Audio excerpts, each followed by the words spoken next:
We got a great bunch of questions and comments this week. I'll pick kind of two and kind of run them together about diet and what was the favorite kind of thing to eat for different people in the 18th century.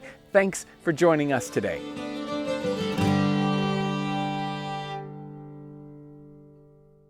So here's sort of the main question, and I'll tag one on sort of to the that kind of adds to this. Hey John, so is there any special, I would say meals or recipes or dishes that were cooked by frontiersman, pioneer, or the typical mountain man hunter besides pemmican? Thanks for the awesome videos.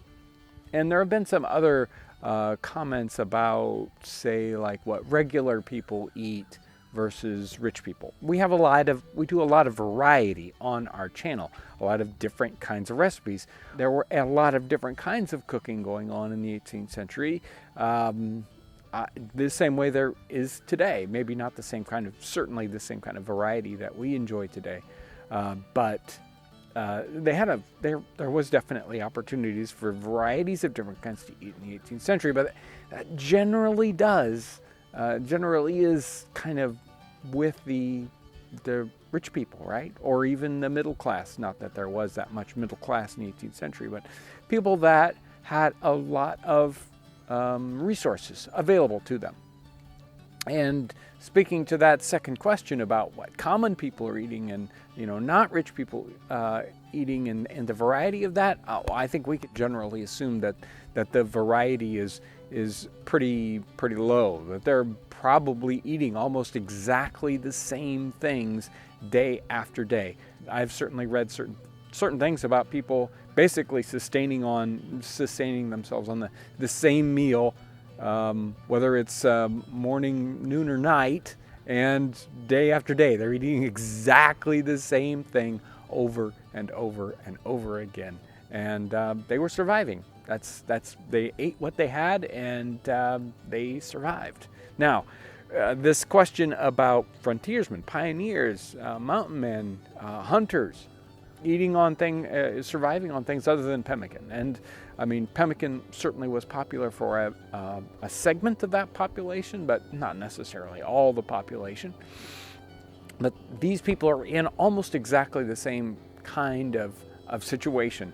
They're being pushed out into a wilderness area. They've got very few resources that they're bringing along with them because they don't have a lot of room for that. Most of these guys don't have anything, maybe a pack horse or something to bring supplies with them, but have very limited supplies and no access to other things other than whatever they can bring on their back and whatever they find where they're going, which is going to be, again, very, very limited. Do you read about them being upset necessarily with the lack of variety in their diet? No, generally no. You don't really hear about these people complaining about that much. Today we find that sort of hard to believe. We get tired of eating the same takeout food 3 days in a row. I don't think they had any complaints if they had as much food as they needed constantly.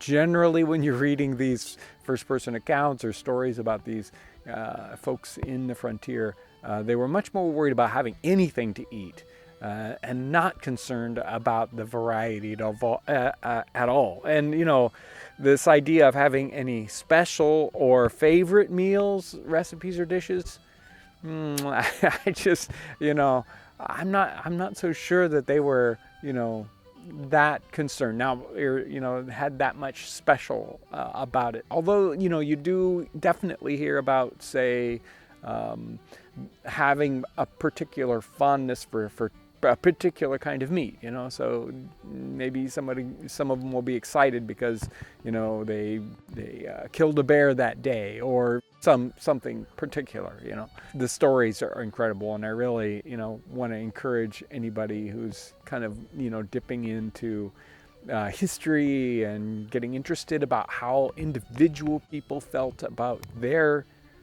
place in history and what they were doing. There are some really, really interesting, first-person accounts to read, different kinds of stories. It'll definitely change your feeling about the way you live today. In fact, this is a great place. If you have a suggestion for a book that's like that, go down in the comments section and leave your book suggestion for other folks. There's, I mean, even the great suggestion of the Little House on the Prairie books, much later in the 19th century, but still a really good read and illuminating for us as we live our lives today. So I want to thank everyone for your great and tremendous support on this channel. When you leave comments and you support us by sharing our videos, which is